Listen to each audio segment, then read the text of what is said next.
Friends, आरती industries के share के ऊपर पिछले 2-3 दिन से काफ़ी सारे कमेंट में प्रश्न निकल कर आ रहे कि इस शेयर में अचानक से इतनी गिरावट क्यों हो रही है। और दूसरा, काफ़ी लोगों ने इस शेयर को 1100 रुपये के ऊपर के लेवल से बाय किया था, तो वो लोग तो ऐसा बोल रहे कि हमको काफ़ी अच्छा लॉस हो रहा है, तो क्या हमें यहाँ पर निकल जाना चाहिए। तो ओवरऑल फ्रेंड्स, आप सभी को पता है अभी थोड़े दिन पहले ही आरती इंडस्ट्रीज ने अपना ग्रोथ प्लान बाजार में रखा था और आरती इंडस्ट्रीज यहाँ से अपना बिजनेस 4 गुना के आसपास करना चाहते। तो फ्रेंड्स, जिसका बिजनेस यहाँ से 4 गुना होने वाला है तो वहाँ से निकलने का तो सवाल ही नहीं होता। और दूसरा कि आरती इंडस्ट्रीज ने जब ये साल की शुरुआत हुई तब ही बोला था कि हमारा प्रॉफिट इस बार नए साल में पिछले साल के मुकाबले 25 से 35% बढ़ सकता है। तो फ्रेंड्स, ओवरऑल सभी बहुत ही ज़बरदस्त गाइडेंस है इस साल के लिए और अगले आने वाले लॉन्ग टर्म पीरियड के लिए। तो फिलहाल अभी शेयर में गिरावट क्यों देखने को मिली, तो आपने देखा होगा फ्रेंड्स, जब दूसरे क्वार्टर के रिजल्ट आए तो इस बार इसकी रेवेन्यू हमको रिकॉर्ड स्तर पर आती हुई दिखाई दी।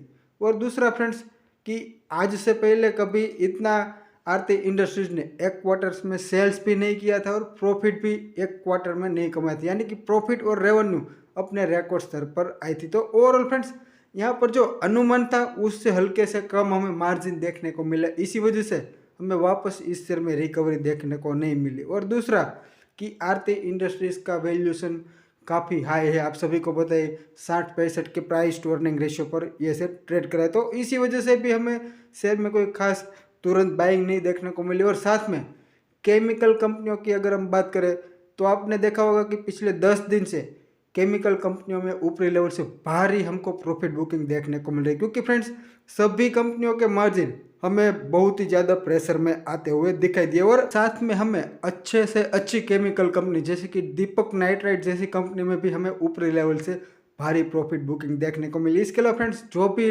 केमिकल से रिलेटेड बिजनेस करते हैं उन सभी के शेयरों में ओवरऑल हमको प्रॉफिट बुकिंग देखने को मिल रही है। तो फिलहाल फ्रेंड्स, आरती इंडस्ट्रीज की बात करें तो आप देख सकते हो ये लोग 200 से ज़्यादा प्रोडक्ट बनाते हैं। इसके अलावा अभी ग्लोबल में फ्रेंड्स इसके 400 से ज़्यादा कस्टमर है, डोमेस्टिक 700 से ज़्यादा कस्टमर है और इसके 20 मैन्युफैक्चरिंग प्लांट है। और फ्रेंड्स अभी 7000 से भी ज़्यादा इसके एम्प्लॉय। और ये काम क्या करती है, यानी कि किस सेगमेंट्स में काम करती है केमिकल के, तो आप देख सकते हो स्पेशलिटी केमिकल से इसकी रेवेन्यू 83% के आसपास आती है और फार्मा से इसकी रेवेन्यू 17% के आसपास आती है। भारत में इसका बिजनेस 56% के आसपास होता है और बाहरी कंट्री में 44% के आसपास की इसकी रेवेन्यू आती है। और आप यहाँ देख सकते हो फ्रेंड्स, इसका जो 83% स्पेशलिटी केमिकल बिजनेस कमाता है रेवेन्यू, वहाँ पर आप देखो इस पर 16.3% के आसपास के ईबिट मार्जिन हमको देखने को मिले, जो कि आप देख सकते हो फ्रेंड्स पिछले क्वार्टर में 19% के आसपास थे। तो यहाँ पर ओवरऑल हमें भारी प्रेशर देखने को मिला मार्जिन में स्पेशलिटी केमिकल बिजनेस में। इसके अलावा इसका दूसरा जो सेगमेंट्स है फार्मा सेगमेंट्स, वहाँ पर आप देखो फ्रेंड्स पिछले क्वार्टर में 19% के आसपास के मार्जिन थे, वो इस बार घटकर 15% से भी नीचे चले गए। तो ओवरऑल इसके दोनों सेगमेंट्स में हमें भारी मार्जिन में प्रेशर देखने को मिला, इसी वजह से अभी ये शेयर फिलहाल तुरंत ऊपर जाने का नाम नहीं ले रहा। मगर आप देखो फ्रेंड्स, इसका अगले आने वाले दिनों के लिए क्या बेहतरीन प्लान है, क्योंकि फ्रेंड्स आप देख सकते हो केमिकल सेगमेंट्स में वो 40 से ज़्यादा नई प्रोडक्ट लाने वाले और फार्मा सेगमेंट्स में 50 से ज़्यादा नई प्रोडक्ट लाने वाले। और आपने देखा होगा कि अभी इसका एबिटा मार्जिन 20% के आसपास है, मगर वो जो नई प्रोडक्ट लाएंगे उसका एबिटा मार्जिन आप देखो फ्रेंड्स 25 से 30% की रेंज में होगा, यानी कि अगले आने वाले दिनों में वैल्यू एडेड प्रोडक्ट लाने वाले। और दूसरा आप देख सकते हो आरती इंडस्ट्रीज 4500 करोड़ से 5000 करोड़ का कैपेक्स करने का प्लान बना कर आई है, जिसमें से अभी जो वो लोग प्रोडक्ट मैन्युफैक्चर कर रहे हैं उसके ऊपर 1500 करोड़ का खर्च करने वाले और नई प्रोडक्ट के लिए 3000 से 3500 करोड़ रुपए का खर्च करने वाले। और FY21 में यानी कि जो अभी साल खत्म हुआ वहाँ पर उसकी प्रॉफिट 523 करोड़ के आसपास था, तो वो प्रॉफिट FY24 तक यानी कि अब 1.5 साल बाद ही उसका प्रॉफिट ऐसा माना जा रहा है कि यहाँ से 2 गुना हो जाएगा। और FY27 में आप देखो फ्रेंड्स 3 से 4 गुना अपना प्रॉफिट करना चाहते हैं और टर्नओवर भी यहाँ से 3 से 4 गुना करने का प्लान है। तो फ्रेंड्स इतना ज़बरदस्त प्लान हो, वहाँ पर प्रॉफिट लॉस लेकर निकलने का तो सवाल ही नहीं होता।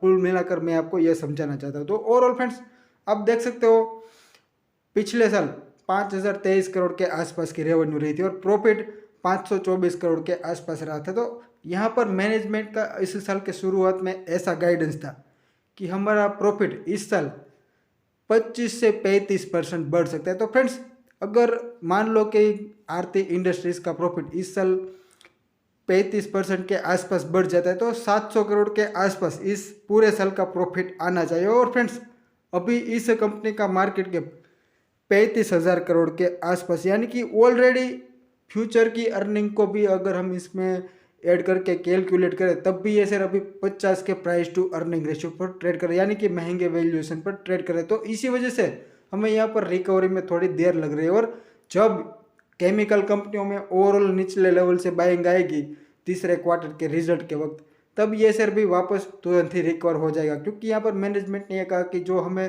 रॉ मटेरियल कॉस्ट बढ़ जाने की वजह से मार्जिन में प्रेशर देखने को मिला, तो हमने हमारे जो कस्टमर है उसको भाव बढ़ा दिए, यानी कि वापस मार्जिन इम्प्रूव हो जाएगा। तो अगले आने वाले दिनों में जब तीसरे चौथे क्वार्टर्स के रिजल्ट आएंगे तो वापस ये शेयर ऊपर चला जाएगा और लॉन्ग टर्म के लिए डेफिनेटली इस शेयर को बिंदास होकर होल्ड करना चाहिए, क्योंकि ये शेयर यहाँ से 3 गुना होने की संभावना